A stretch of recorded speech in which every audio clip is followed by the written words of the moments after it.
Hello, story makers. I'm so glad that you're joining us again for episode 3 of Story Making at Home. Look what time of day it is.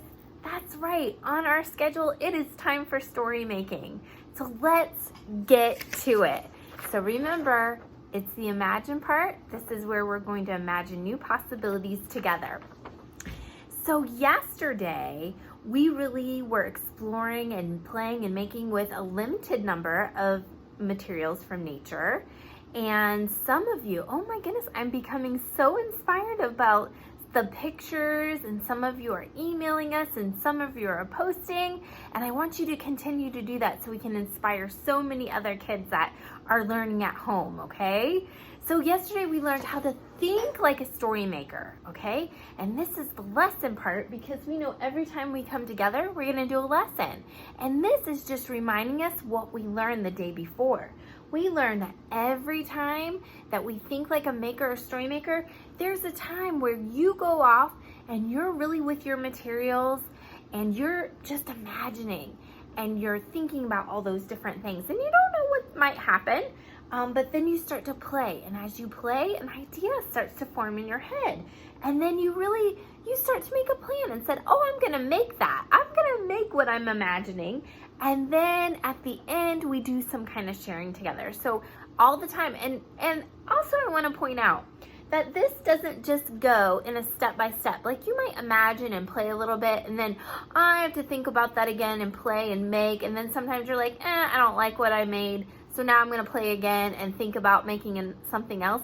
So just know that you can go back and forth with all your different thinking practices, and that's what engineers and scientists and authors and all those different makers out there, that's the exact thinking process that they go through. So good job, guys. You are professional makers out there. So today we're going to imagine how we can come up with story ideas by looking at a mentor author. And what I mean by a mentor author is someone that is really going to help guide us and give us some information about what we can do and what we can make. Because I know, have you ever had this happen? Like maybe you're facing the blank page and somebody asks you, like in school, like it's time to write a story, and you're like, I don't have an idea. Or sometimes when I'm playing with the materials and start to making, I'm like, I don't know what I want. I don't know, an idea is not coming to me. So we're gonna start creating a list over these weeks together of some ideas that we can make, okay? And I want to introduce you to our mentor author. This is Lois Elhart. She wrote this book and many other books, and we'll be using her throughout the week, but this is called the Scraps book, Notes from a Colorful Life. So let's see what she has to say and see if we can imagine any story ideas that we could use before we go off and play and make, okay? You ready? Awesome. All right. Wow, that is a colorful life. Lois Elhart, there's the title page. Now, this is a picture of her when she was little. When I was little, I read all the books on the library shelf, and I thought maybe someday I could make a book. That's just like you guys. You absolutely can make a book. Now, Lois goes on and wonders about the same question that we're wondering today. She said, but where do book ideas come from anyway? Where do they come from? I know I find ideas in the world around me. So let's see if we can discover what one of her ideas would be, because we've been exploring our backyards, and that's part of our world, isn't it? So let's see. She goes on to say, I've even found them in my garden or shopping at the fruit and vegetable store. She's found story ideas. Now I don't really go a lot to, I don't have a garden yet, even though I want to work on it, but you know what those two things have in common? I think they're her favorite places. So that's giving me an idea that we can play and make and share stories and ideas about places. I think that's a great idea. So thank you, Lois. Thank you for helping us with that. So maybe that's what I'll think about doing today. So I've started this kind of anchor chart together, story ideas. So when I get stuck and don't know what to do, I can write about maybe favorite places. Maybe those were favorite places. So let me hear from you. What are some of your favorite places? Oh, okay. I'm hearing like a beach. Okay, I'll kind of put a palm tree. A lot of people either live or vacation the beach. Okay, I'll try to do that best. Okay, beach. And what else? Oh, some of you love your bedroom, don't you? Yes, it's a really comforting place. I'll try to do a bed right here. So bedroom. Oh my goodness, you guys have so many ideas. Okay, what? Oh, like the playground or the park? Okay, I'll try to do some trees and maybe a swing. Woo, that doesn't look quite like a okay, so I'll do park. All right, so those are some nice things that you guys are telling me. Great, these are favorite places. Now the other thing, if she goes there a lot, it could be places that we know a lot about, right? Maybe you're an expert in a type of place. So places we know a lot about, okay? So that gives you an option that you can write nonfiction books and tell us facts, or you can write and tell writing in the air fiction, stories, like personal stories about what's happening to you, where you've been, okay? So you guys talk about what are some of the places you know a lot about. Oh, okay. I'm hearing like the ocean. Yeah. Oh, okay. Rainforest. Some of you like, or a jungle. Okay. Some of you are saying different things. Wonderful.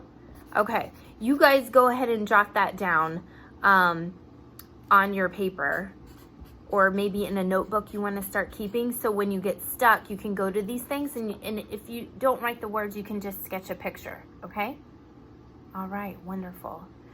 So today we learned from our new good friend Lois that we were wondering the same thing as she was, because when she was your age, she wondered, where do story ideas come from? And she wanted to write books when she was your age, and she grew up and she did that, and of course she did that all her life. And one thing that we learned is that we can play and make and share stories and ideas about places. They could be our favorite places, or they could be places we know a lot about, okay? So today I want you to start to imagining right now, what places, or if we're writing fiction, that's called a setting, can you imagine making with the nature materials? And you get to pick whatever nature materials you want to work with today. They're right in your backyard. You can do the same things as yesterday, or you can go out and collect new materials, and it might spark your interest to do something different. But I want you to combine those materials with some other material in your house. So maybe you want to use those nature materials with some cardboard boxes or cereal boxes, or maybe you have some toilet paper or paper tubes that you want to do, and just combine the nature materials with some other things. Maybe you want to just draw and then add the nature materials on top of the drawing, okay? The possibilities are endless, okay? So make a plan right now. Start to imagine, okay? Got it? We learned some good facts today about what we can do. All right, we have some skills. Now pause, go collect your materials, think, and then I'll see you next segment when we start to play together. All right, off you go.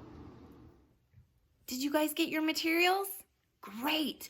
I know that when we went around the house and we started collecting some, we selected what nature materials we wanted to work with. We're going to work with some moss.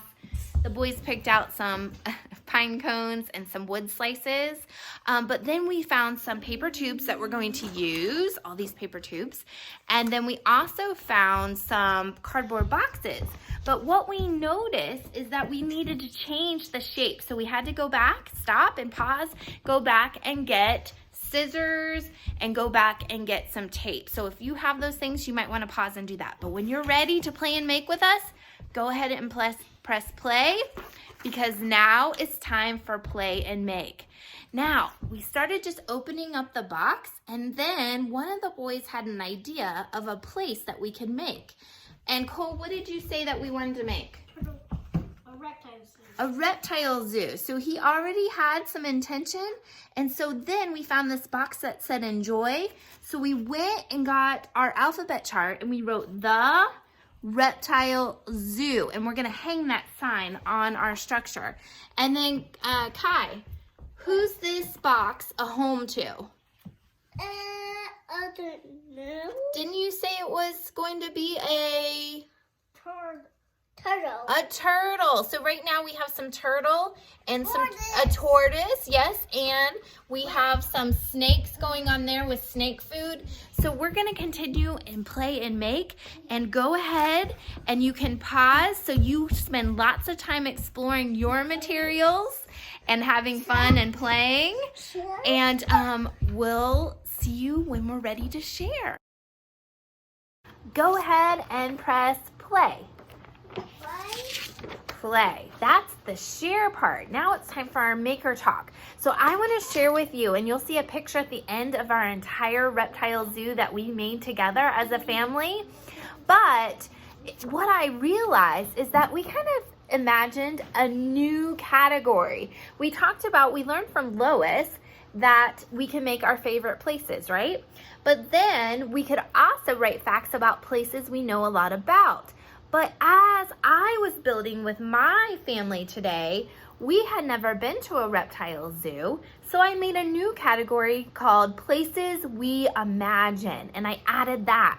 So you might want to keep a running list of things that you can play and make, all the different kind of places, so then when you start to do story making each day, and maybe you get stumped with an idea, then you could look over here, okay? So today we learned that we can make places by playing and making, exploring those nature materials, all right? So you'll see a photo at the end of this video of our completed project with cardboard, and we had pine cones and moss and sticks, and there was one other, feathers. That's what we used today. Now, one thing we wanted to do is we wanted to share it. So I decided to write for one of my sons. So if you want to tell a story and you want to get it on paper, and you don't, maybe you're not ready to write it down yet, ask somebody that's in your house to write it down for you. So this is what we wrote. This is what my son told me. This is my reptile zoo. I would love it if you would come to my reptile zoo. We're going to see snakes, spiders, geckos, chameleons, and tortoises. You are going to see scorpions too. Goodbye, and remember, next year, come to my reptile zoo. I'll see you later. Please come again sometime. And then they sign their names, all right? So that's one way that you can share. Another way you could share is after you take a picture of what you made today, then you could draw a sketch. So here we had the tortoise habitat, and so we used the label T for tortoise. Here was the tree and the jungle and the chameleon, so C for chameleon. Here was the round spider with the 8 legs, so S for spider. And then we had the snake food and the geckos. So we actually have the G for the geckos and the S for the snakes and the S for the spider. And then at the end, my son decided to write, enjoy my reptile zoo. So you could really incorporate a lot of writing by looking at some letters around your house, or using maybe a chart that you have of all the letters. And of course, my older kiddos out there, you guys can just use your knowledge of what you know about letters and sounds and write down your facts or your stories that you want to do. So I hope you had a lot of fun today, really playing and making and now sharing your stories. Before you jump off of the computer, I want you to upload a picture, maybe write a sentence about what you made, or maybe just a picture, but it's time for you to share with the entire story making world, okay? I can't wait to see everyone back for episode number 4, Story Making at Home. See you tomorrow.